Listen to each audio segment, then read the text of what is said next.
So, welcome everyone. Hello, I'm Paul Cowling. I'm the Associate Director of Film Education at Film Independent, and I want to welcome you to our first online coffee talk. Before we start, a few words about Film Independent. We are a non-profit arts-based organization based in Los Angeles. Our mission is to champion creative independence in visual storytelling and support a community of artists who embody diversity, innovation, and uniqueness of vision. We're most famous for producing the Film Independent Spirit Awards, which takes place the day before the Oscars, but we produce many events year-round, most of which have been live and are now moved online. We have screenings year-round and filmmaker labs. And you can find out more about us at filmindependent.org. You can also find us on Facebook, Twitter, and Instagram. Just look up the hashtag, our @FilmIndependent tag. But today, for our first online coffee talk, I'm pleased to welcome a good friend of ours, filmmaker Billy Ray. He's the Oscar-nominated screenwriter of Captain Phillips. His other credits include the co-writer of The Hunger Games. He's the writer-director of Shattered Glass, Breach, and Secret in Their Eyes. And most recently, he wrote the screenplay for Clint Eastwood's Richard Jewell. So, Billy, welcome. It's good to be here. Hello, everybody. So, before we start, you're going to talk about some of your favorite screenplays. We'll get onto that in a sec. But firstly, how are you holding up in this crazy time? Well, you know, when it started, I was an empty nester. But now I have my 18-year-old son back from college, and I have my 23-year-old daughter back from her apartment, and along with my wife, the four of us work all day, and then we get together at night to watch a movie, and each of us gets to pick on a rotating basis. And except for the mortal dread part, this has actually been kind of a nice experience. It's been great to have that time with my kids. As I said, I'd love to be able to do it without, you know, the component of thinking I'm going to die. That's a bummer. But the rest of it, you know, we're counting our blessings. I mean, we've been talking to producers and agents through the last few weeks, and it seems like producers are doing okay because of, you know, development is still, you know, relatively possible in this situation, and the same with screenwriting. But yeah, the people who work in production really are suffering. Right? Well, where it impacted me in a tangible way is I spent the last better part of a year making a miniseries from James Comey's book, a 4-hour miniseries about Comey and Trump, and made it for Showtime, directed it in Toronto, got home February 16th, went immediately into post. Our delivery date was supposed to be May 15th, which was, you know, an incredibly compressed post and not enough time to do it, but we were going to get it done. And we actually had a first cut assembled that we showed to the network that everybody was really, really happy with. And then, of course, we had to shut down. So we're not going to make our May 15th delivery date. I'm now executing Showtime's notes remotely. My editor's in his house, and we're figuring out some way for me to see what he's doing every day. So I'm very, very confident we'll get the cut exactly as we want it, but there's no way to record our score because you can't get 40 violinists in a room right now. Although oddly and ironically, it may be that the one place you can do it is in China. It's possible that they have recovered enough that you can actually record an orchestra there. But it certainly won't be, you know, in the next month. And then beyond that, we got to get the movie mixed. And how do you do a mixing stage with people 6 feet apart? So the logistics of finishing the movie are going to be really tough. So our delivery date of May 15th is no longer real. And now I'm hoping we can air in August. As long as it's before the election, I'll be fine. So today, you're going to talk about 6 of your favorite screenplays, ones you feel that everyone should study, right? 5 of them I would say are absolute classics. The 6th one is going to be, will be soon a modern classic. four of these are adaptations and two are originals. But I will let you kick them off by starting with what's your first pick? And several of them won Best Picture. Oh, yes. Yes. I mean, they're all like so well known. Everyone, if they haven't seen these movies, they should. Here's my feeling. If you want to be a storyteller at all, whether it's a writer, director, producer, actor, editor, any part of this business, you need to know great storytelling. And to know great storytelling, you need to know these stories. So let's start with the very, very basics of screenwriting. Screenwriting is an intellectual exercise that's designed to elicit an emotional response. In other words, if I write a script and somebody says, this is the smartest script I've ever read, I have failed 100%, because I'm hitting them intellectually. I'm not hitting them in their guts. When you think about the movies that you love, they all make you feel something. Right. And that's the goal of screenwriting. You want people to be reacting with their guts. You want to do the thinking for them so that they can just do the feeling while they're reading. Same way you experience a movie. So if you've written a script and people are saying, oh my God, I love this. Oh my God, I was so scared. I can't believe you killed that guy. I was so sad. Then you've got them, because they're reacting with their guts, which is what you want. So everything that I'm going to be talking about today is designed to elicit that kind of emotional response. How do we do that? Well, it all starts with a character, a lead character, our protagonist, who's going to be our emotional window through which we step into a story. The rules you need to know about your protagonist are that they have two problems. One is an external problem. I've got to catch a serial killer. I've got to put out a fire, something that's outside themselves. And the other is an internal problem, something about them inside that's broken, that only your movie can fix. In solving the external one, they're going to be forced to deal with the internal one. And if you've executed it properly, they're going to solve both at the same time. What's critical is that they're unaware of that evolution. While they're chasing that serial killer, they're not thinking about what inside of them is changing. Only we as an audience are seeing it, and more importantly, feeling it. They're just concentrating on the world outside themselves. So, by way of example, let's start with the greatest movie ever made. That's The Godfather. There's no debate about that.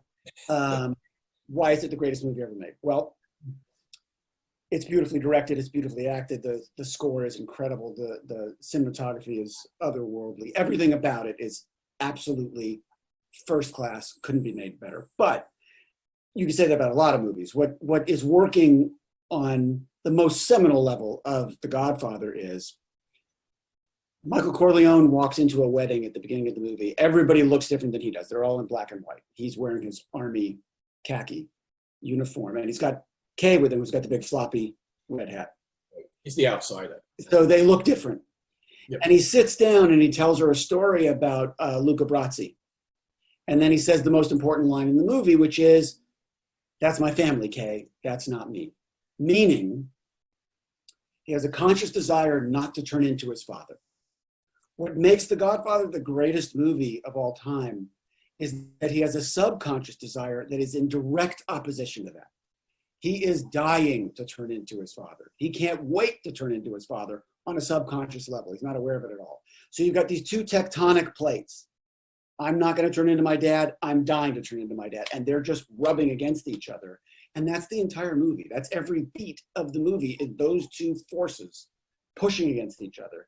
And the movie's not going to be over until one of those two forces emerges victorious. One of those values has to triumph.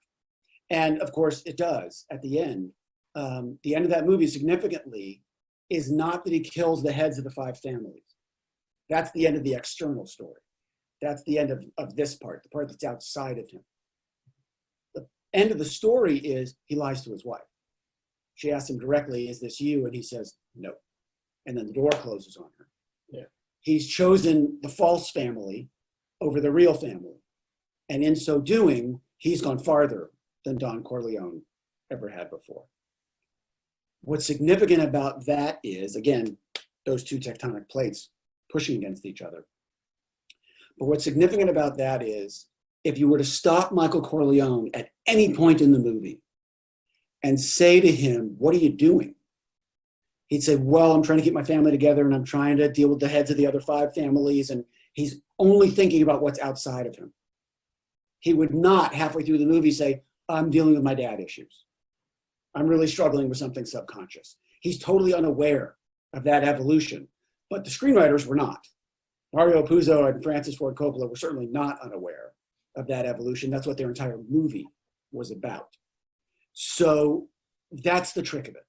The trick of it is keep your character focused on that outside problem while you focus on that inside problem, and they both resolve at the exact same moment. The Godfather is probably the best example of that ever.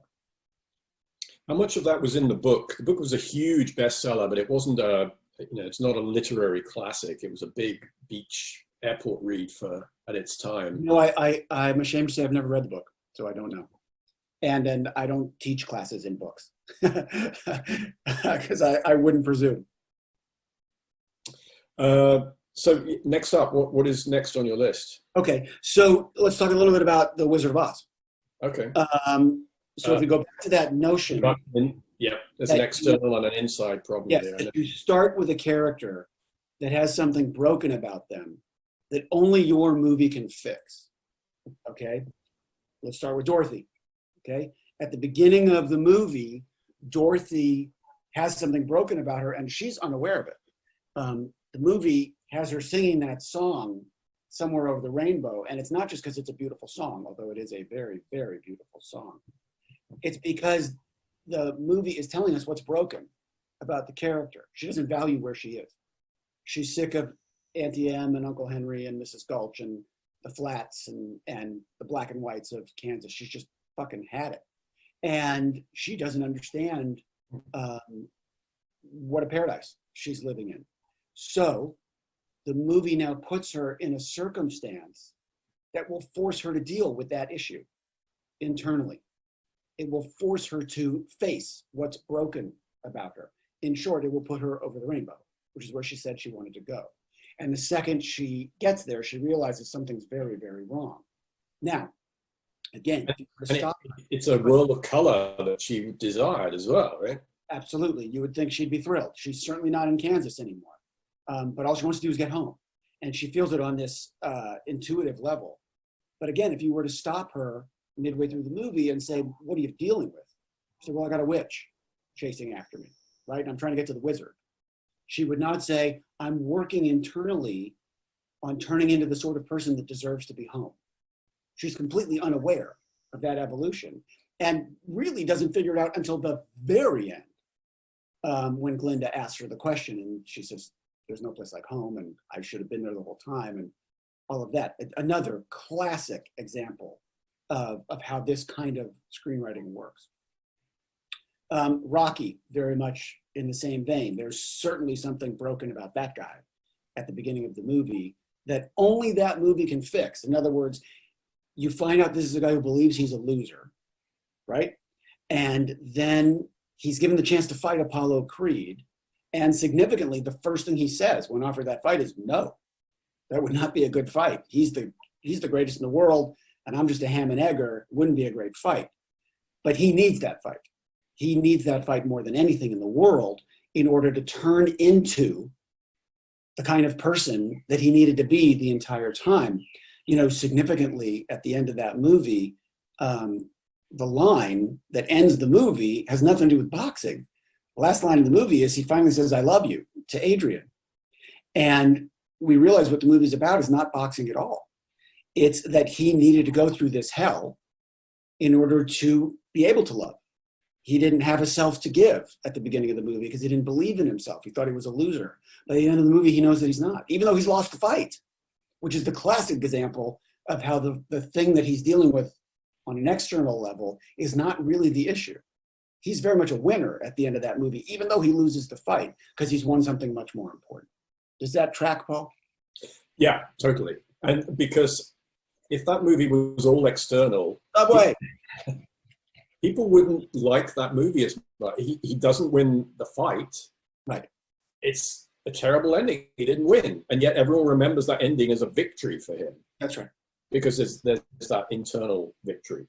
That's right. And similarly, if you think about Silence of the Lambs, there's very much there's definitely something broken about her at the beginning of that movie. She has all kinds of shadow material that she's dealing with, having to do with her past and the death of her father and the screaming of the lambs and all of that stuff. But she's never going to deal with it. She's never going to deal with it. Even in chasing a serial killer, which is part of her job, she's not going to confront any of those issues, except they throw this great internal complication at her, which is that she's got to go deal with Hannibal Lecter. And Hannibal Lecter is going to make her deal with that shit, because Hannibal Lecter is going to demand the quid pro quo, which is if he gives her information, she's got to give him information in return. He's going to get inside her head and make her face her demons. Now, as painful as that is going to be for her, she needs it. She absolutely needs it, or she can't evolve as a person. So again, that idea of your character has to need your movie, and you've got to construct a character who does need the story that you're going to put in front of them, because as all of these examples demonstrate, story and character are the same thing. The story that we're watching is the arcing of the character. And we're seeing little signposts, little milestones along the way that are telling us how much they're growing or not growing. But what we're watching is the internal evolution of a character. Same is true of Jaws, which is another movie that everyone should study. And by the way, you might notice I'm not giving you a bunch of little known, German expressionistic films from the 30s. These are big ass popcorn hits. Giant movies, Fatal Attraction is a perfect movie. Back to the Future is a perfect movie. These are not small movies. They're just executed at such a high level of craft. Inside every great movie is a terrible movie trying to get out. And in the movies that we're talking about, those terrible movies never got out because the craftspeople making them were just too strong. So back to Jaws. Jaws is a great example of reverse engineering. What reverse engineering means is if you have an ending that is fantastic and emotionally powerful, you change anything you have to in acts 1 and 2 in order to make that third act as resonant as it could possibly be. When Jaws was first written as a novel, it was hugely successful. I think it was 1974. I was just a young kid, but big deal, that book. And they bought it. They went to go make a movie out of it. And as they were doing it, someone very smart, I'm sure, said, Chief Brody's going to be in the water with a shark in the third act of our movie. Wouldn't it be great if he were afraid of the water? I mean, wouldn't that just be a better scene? Wouldn't it be more compelling, scarier? And I'm sure someone else said, well, he can't be afraid of the water because he grew up on Amity Island. He's been around the water all his life. Read the book. And so, what they did? They punted the book.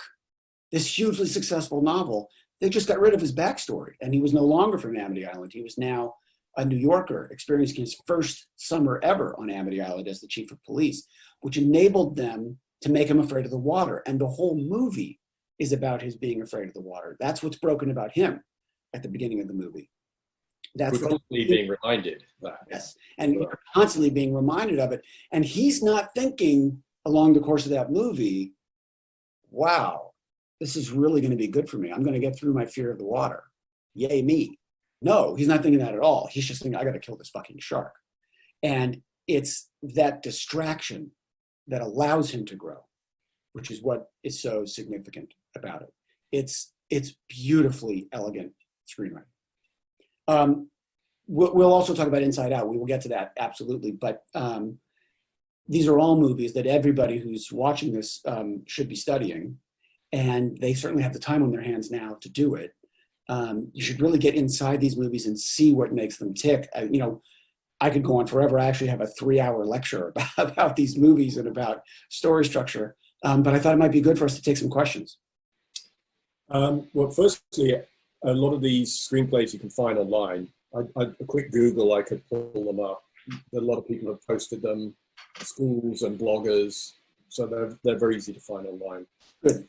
I have a question that someone submitted beforehand. I'll ask that in a minute. If you're listening in now, just use the Q&A button at the bottom and click on that and type a question in to Billy, and we'll take as many as we can. So Andrew asks, What kind of script notes do you find helpful from a producer or collaborator? And what are the kinds of notes that do more harm than good?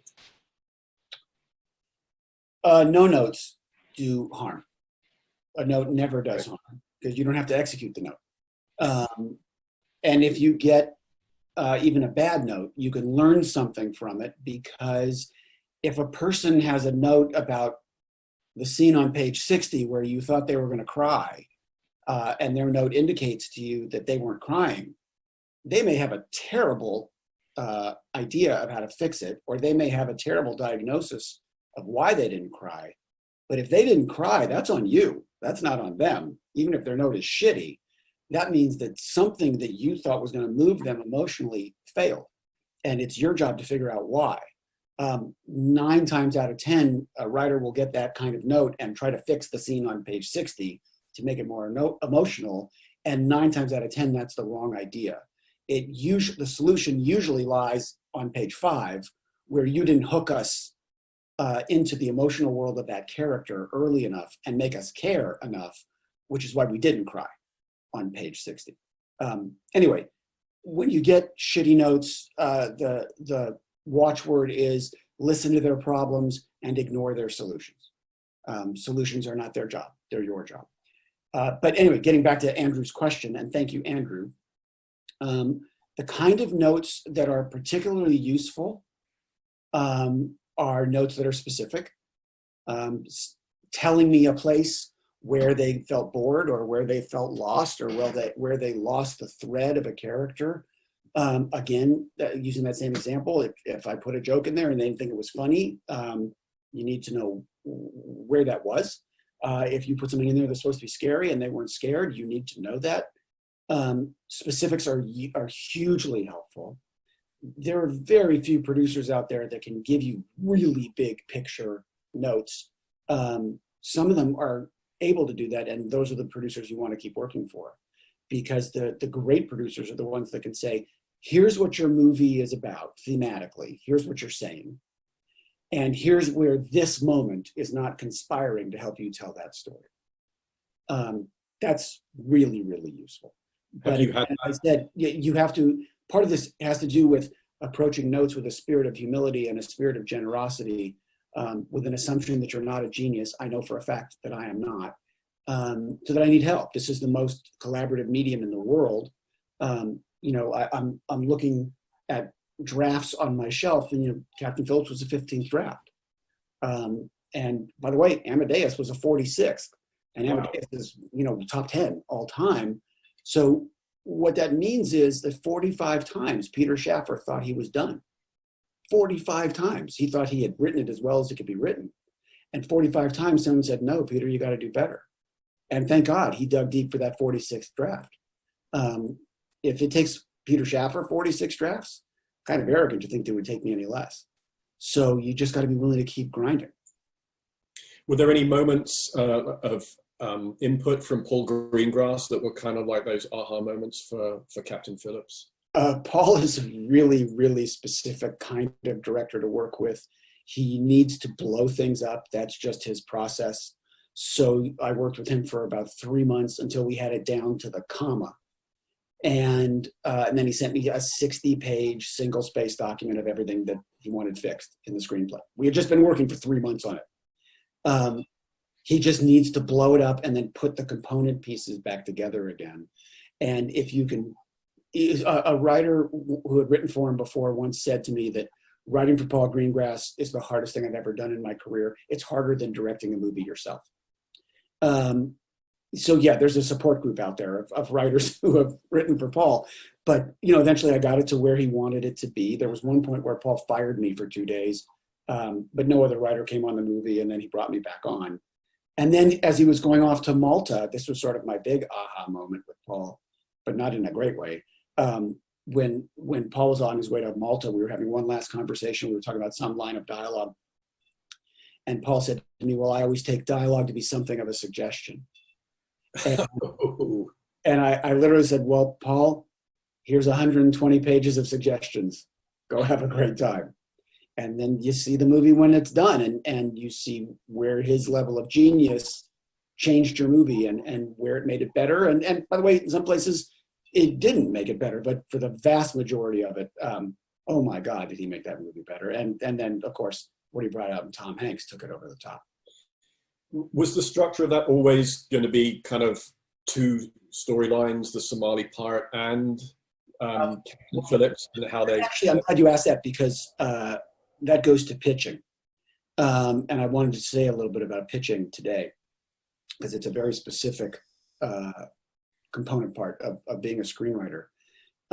When that story was happening live on CNN, everybody heard that Sony was going to buy the rights, and it was going to be an open writing assignment. You know, I've been working for a long time, and I've gotten to the place in my career where generally if people offer me something, I get it exclusively for at least a weekend to decide whether or not I want to pursue it. And that's a great privilege. But, you know, I felt I'd earned it. Well, that was not going to be the case on Captain Phillips. It was going to be an open assignment. It was going to be a major beauty pageant. And if I wanted it, I was going to have to go compete with other writers. And I had to decide whether or not I wanted to do that. And ultimately, I decided that I did, because there are no true stories that lay out like action movies. There are just no true stories that have those beats baked into them in a way where you don't have to invent anything. So I wanted it really badly. And I thought about, how am I going to construct a pitch? And I've done pitches that are an hour long. It's not that I would recommend that, but I've done it, where a story required so much pipe that you just had to go in and tell a story for an hour. And I've done it and sold those. But I didn't want to do that on this one. And I thought, okay, what's this movie really about? Well, narratively, it's about a white guy who gets kidnapped by 4 black guys, and 3 of them get their heads blown off. And I thought, okay, not only is that not a movie I want to write, that's not even a movie that I want to see. So is there a way to tilt that just a little bit, just to change the perspective on the movie, to turn it into something that's a story that I want to tell? So when I went into Sony, what I said was, this is a movie about leadership. It's about 2 captains who wake up on opposite sides of the globe. And they each get up and get dressed and go to work. And their work is going to put them on a collision course. And when they come in contact, we're going to realize that one would sacrifice himself to save his men, and the other would sacrifice his men to save himself. And that's the movie. We're going to watch those 2 people go at each other. And that was a movie I wanted to write. So that's how I got that job. Wow. So a question from Muggs. Can you talk a little bit about the difference in how you first attack a film project versus a TV series or a miniseries? Sure. Thank you, Muggs. I know someone named Muggs. I wonder if it's the same Muggs. Okay. Screenplays have been very, very good to me. They gave me a career, and I love them. But there's something about the forced economy of 110 pages versus being able to arc a character over years. It's a very, very different approach. And in the same way that movies are all about resolution, they're all about, you know, Michael Corleone coming to the end of that arc, or Clarice Starling, or Chief Brody, or Rocky, or Dorothy coming to the end of that arc. The whole goal of a TV series is that you never resolve them. They never come to the end of the arc, or the show's over. So, you know, Breaking Bad, 7 years to get to that point. So when you think about TV versus film, the key question you're asking is, do I have a character, or at least a world, that I can sustain over 2 years, 3 years, 4 years, 5 years, that I can leave them unresolved and still make them totally compelling and interesting? Or is this the kind of story that wants to resolve in 110 pages? And that dictates how you approach it. Yeah, I think the most successful TV shows, therefore, are the ones that resolve kind of organically over 5 seasons or 7, but haven't resolved after 5, but still continue for a 6th and a 7th and an 8th season. Yeah, and a couple of them, even really good ones, have overstayed their welcome, where the character has just about done everything they need to do, and the show's kind of going on fumes for another year or 2. And you can feel it. The great ones end when the character's story is told. Yeah, I think Breaking Bad's a good example of that. Just an incremental steps that ask you as the audience to. But also, again, not just that he dies, it's that by the end of the last episode, he's able to say to his wife, I didn't do it for my family. I did it for me. I did it because I liked it.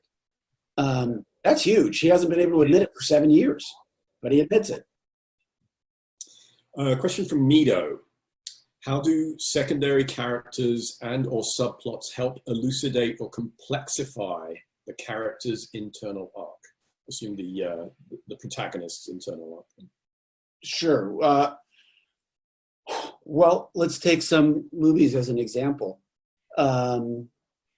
Secondary characters have a huge impact on, well, Clarice Starling in Silence of the Lambs.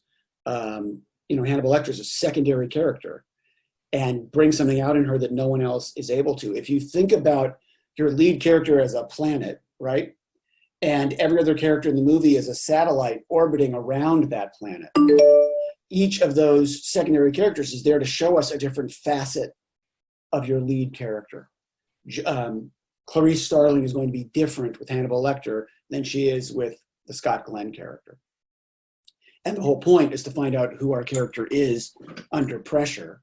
The greater the pressure, the more revealing it will be, because the choices that your character is making are going to mean more. What does the character of Mickey do for Rocky? What does the character of Adrian do for Rocky? What does the character of Apollo Creed do for Rocky? He's different with each of those people, and yet we need to know all of those facets of who he is. So secondary characters can be enormously important. Go back and look at Kramer versus Kramer. Look at how he is with the kid and how that changes. Look at how he is with Meryl Streep when she comes back. One of the greatest progressive complications ever. Secondary characters do a lot for you. And try, if you can, to time them so that not all the secondary characters are there at the beginning of the movie. Having a great secondary character come in on page 40 or 50 or 60, just when your movie needs a little bit of a jump start, can be hugely helpful. How are we doing on time, Paul? We've got about 10 minutes left. Okay. How would you, what about Toto in Wizard of Oz? It requires Toto to be kidnapped, right, for Dorothy to face the witch. She wouldn't go to the witch if she didn't rescue her dog. Wizard of Oz is one of the greatest cause and effect movies of all time. If you take out any beat in Wizard of Oz, the movie makes no sense whatsoever. And by that I mean, because Toto ran away, Mrs. Gulch came to the house. Because Mrs. Gulch came to the house, she took Toto. Because she took Toto, Toto had to run away again. Because Toto ran away again, Dorothy had to leave. Because Dorothy had to leave, she found Professor Marvel. Because she found Professor Marvel, she wasn't home when the Twister came. Because she wasn't home when the Twister came, she couldn't get to the storm cellar. Because she couldn't get to the storm cellar, she was in her bedroom when the Twister picked up the house.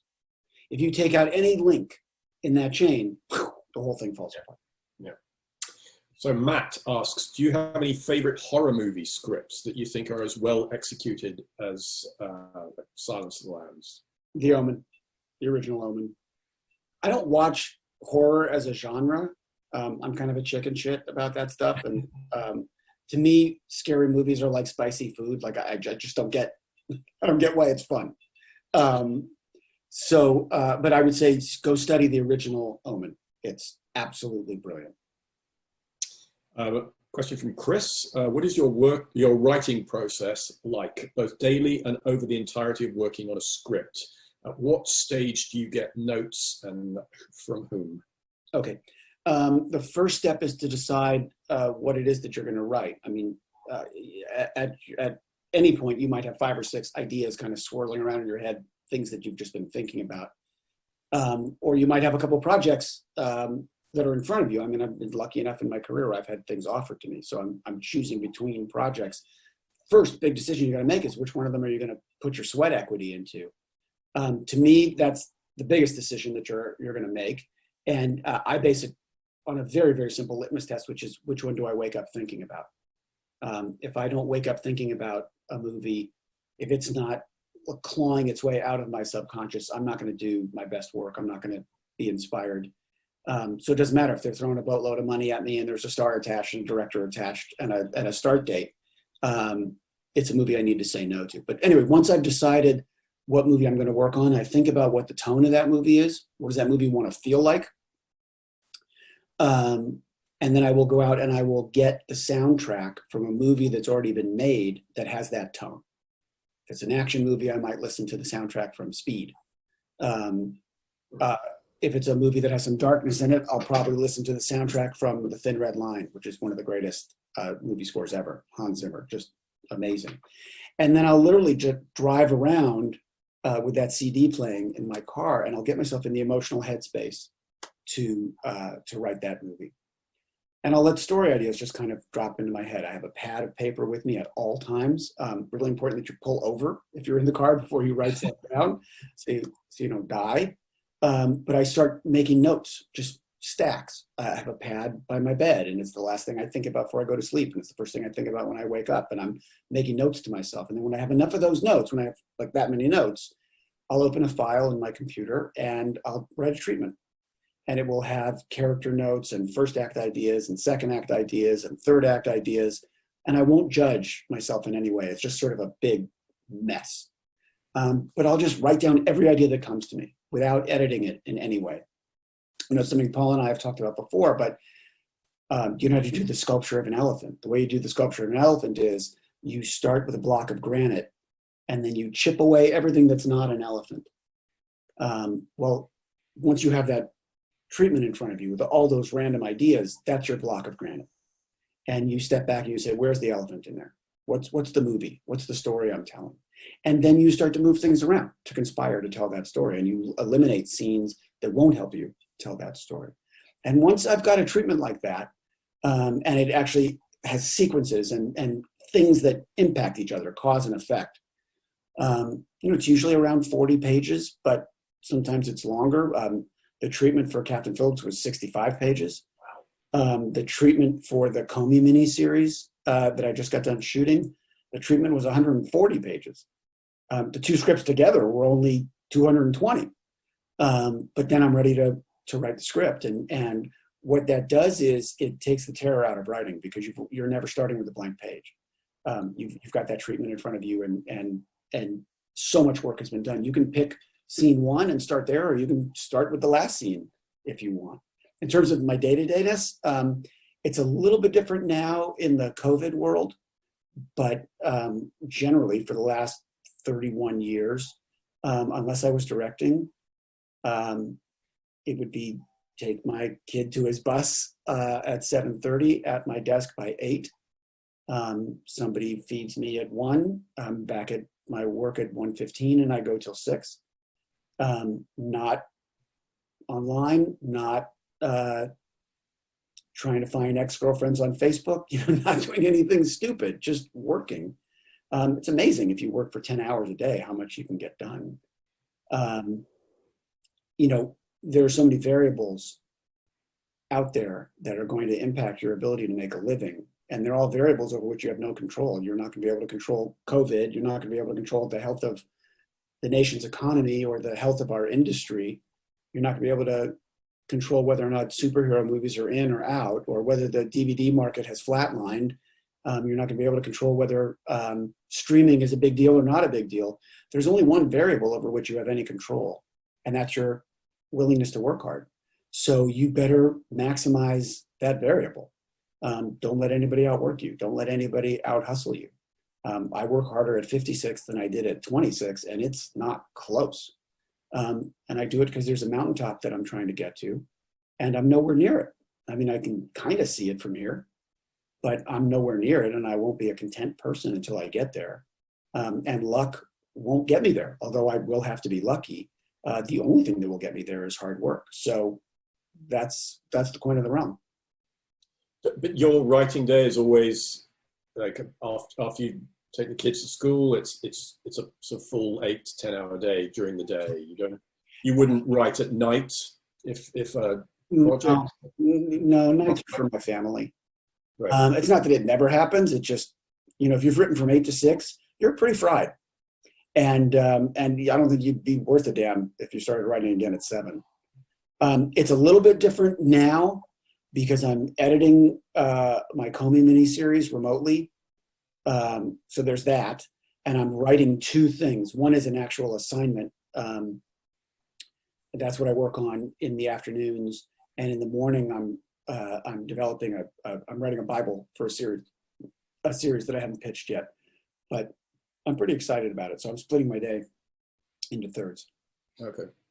Here's a COVID-related question from Sarah. Knowing that the quarantine is impacting everything, including the film industry, do you have any advice for new writers who are looking for representation and have good samples right now? Wow. I wish I could be more helpful to you on this one because I have no idea what agencies are doing at this moment because of the guild conflict with the agencies. I'm not at one at the moment. So I have no idea if they are reading new material, looking for new clients. I get the feeling they're downsizing, but I could be wrong. Again, what I would say is the only thing you have any control over is how hard you're willing to work during this period. I would not be watching news right now. The happiest people I know are people who stopped watching the news about 20 days ago. I'm one of them. There's nothing on CNN that you need to know. The numbers are fucking bleak. They're going to get a little bleaker and then they're going to improve.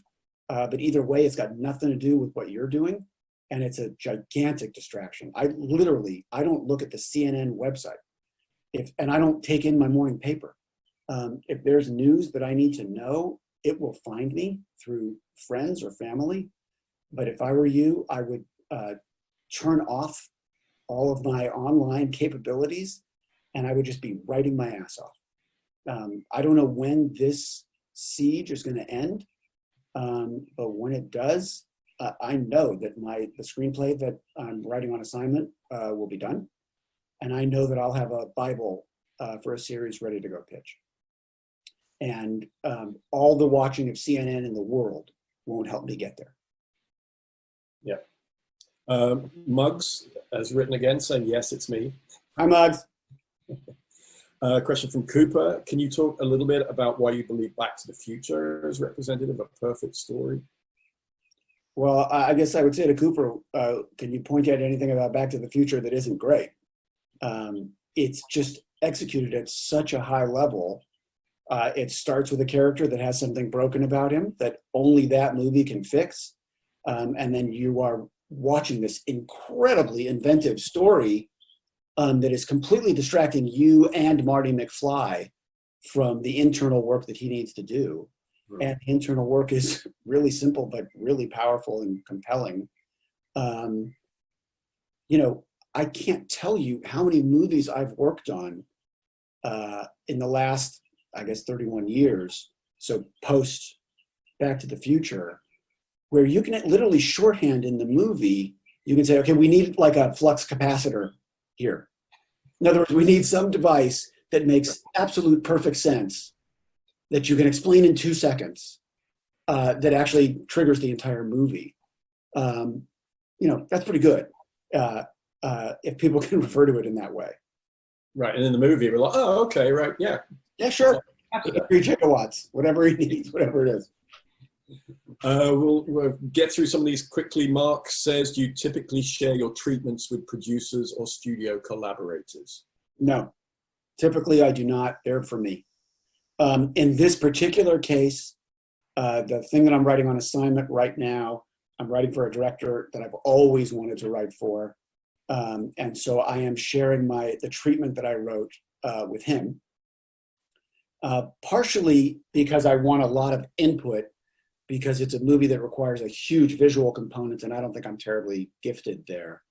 But also because, just out of sheer compassion, he needs something to do right now, because everyone around me is freaking out watching the news, and I thought it would be good for him to be brought in at treatment level so that he can get under the hood with me and contribute early rather than waiting for a draft. So I send him pages every day, which I've never done before, ever. As my treatment expands every day, I send whatever, as far as I've gotten that day, I send to him every night. Sally asks, how much of the subconscious do you reveal and when versus when revealing the conscious, balancing the two, I guess? Well, goes to Michael Corleone. Okay, let's go to Michael Corleone, because I'll give you the perfect example of that. I don't know how deep into the movie it is. It may be an hour into the movie. When Don Corleone is shot and Michael goes to the hospital to see him and finds that there's no guard outside protecting him. There are no cops out there protecting him.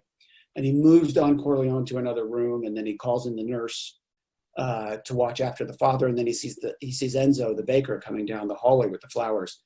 And he grabs Enzo and he takes him outside. He said, here's what's going to happen. We're going to get rid of these flowers. And people are coming by to kill my father in a car. When they come by, you just reach into your coat as if you have a gun. And they're going to drive away. So it happens exactly as Michael Corleone predicts. A car comes by. He sticks his hand in his coat. Enzo sticks his hand in his coat. The car drives away. And then when that's happened, Enzo puts a cigarette in his lips. And his hand is shaking so bad, he can't light it. And Michael Corleone lights it and then looks at his hand. And he doesn't say, hey, your hand was shaking and mine isn't. Wow, that really means something. But you can see that he's clocking it. And it's a moment of, oh, I may have more of my father in me than I knew. I may have ice in my veins in a way that I didn't understand. Even after World War II, I didn't understand that I was capable of surviving in this world and keeping my cool. And it's a completely visual moment. It's a completely subtextual moment. But there you see the conscious and the subconscious coming together. And you can find a million examples of that in great movies, but especially The Godfather. Yeah, a lot of that is the director as well, just, not being too blatant and obvious. And Sure, but in this case, the director's the writer. Right. And, everybody was bringing their A game on that fucking movie. It's just perfect.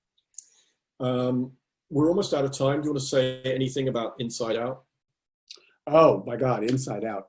The reason I wanted to mention Inside Out was A, because it's not from 30 years ago, which a lot of my favorite movies are, but also because it has such perfect cause and effect in it. Go back and look at that movie and see how everything that Riley does impacts Joy, and everything Joy does impacts Riley. And it's the entire movie. It's literally just the two of them reacting to what the other one just did. And that drives the entire plot. Also, just want to tell, in terms of Inside Out, the best storytelling in Hollywood by far is happening at Pixar now. There's nowhere close. And Inside Out, just like WALL-E or Up or any of those other brilliant movies. Inside Out is, to me, one of the best examples of it, because if I walked into a studio and I said, I want to do a movie that says, if you can't feel your sadness, you can't feel anything, they would throw me out of the building, okay? And they like me. There's no way I could get that movie set up. But these guys at Pixar made that movie for kids. They made a movie for kids that says, if you can't feel your sadness, you can't feel anything. That is so utterly profound and so bold. It's just beautiful. And to me, Inside Out is as good as anything I've seen, ever. Yeah, the way they do it, it's so clever, but it doesn't wear its cleverness on its sleeve. It's so perfect. It is a brilliant screenplay. So I guess I'll just say thank you to everybody, right? Yeah, I think we are out of time. I do have one more question for you, Bill. Seeing as we're all in lockdown, and you've given us 6 screenplays to study. Hopefully most people have seen those movies, but what are you watching now? Anything out there on the streamers that we should check out? A hidden gem or two? We investigated and rediscovered a movie that I just love. It's so damn charming. I think it's from 3 or 4 years ago, called Sing Street. Oh, yes, the Irish film. Holy hell, is that movie awesome. I rewatched a movie from '82 called Local Hero, Burt Lancaster, Peter Rieger. Lovely. Great That's a movie. beautifully written movie as well. Great. The other night, just because I thought my family needed a lift, we rewatched Hairspray, which is awesome. The John Waters? No, the John Travolta version. Okay. And, my family is expecting me to start making them watch, Schindler's List and all the dramas that I've been making my kids watch so they get a movie education. And there's a place for all of that. But for right now, I'm staying with stuff that's pretty light in tone because I think this is a good time for it. And I think the next one is probably going to be Little Shop of Horrors. I suspect that'll be next. Maybe Lost in America. But I think it's an okay time to have fun. Work all day and have a little bit of fun watching just a great entertaining movie. Couldn't agree more. Well, thank you so much, Billy. This has been fantastic. I wish we had more time, but we'll have you back soon, I'm sure. Thank you, everybody. I wish you nothing but the best, both in the short term, getting through this crisis. Stay safe, stay well, stay healthy, make smart choices. Don't get sick. And in the long term, just keep grinding, keep working. Don't think of yourself as an artist. Think of yourself as a mechanic. If you were a mechanic, you wouldn't go to Starbucks for 2 hours and wait for your muse to land on your shoulder to tell you to fix the carburetor. You would just fix the fucking carburetor. 95% of screenwriting is just problem solving. I don't spend any time thinking, oh, Billy, you're a genius. I think that works or that doesn't work, and how do I make it better? Try to think of it that way. And if you do, at the end of the day, you'll be able to look in the mirror and say, I did my job today. So yeah, the takeaway from today is just fix the fucking carburetor. Fix the fucking carburetor. Because when you see a movie where they didn't fix the fucking carburetor, it's infuriating. Yeah, the whole movie. They should have known better, and you should know better too. Yeah. Well, all the best to you and yours. Stay safe. We'll talk soon. Bye, folks. And anyone listening, check out the next coffee talk next week.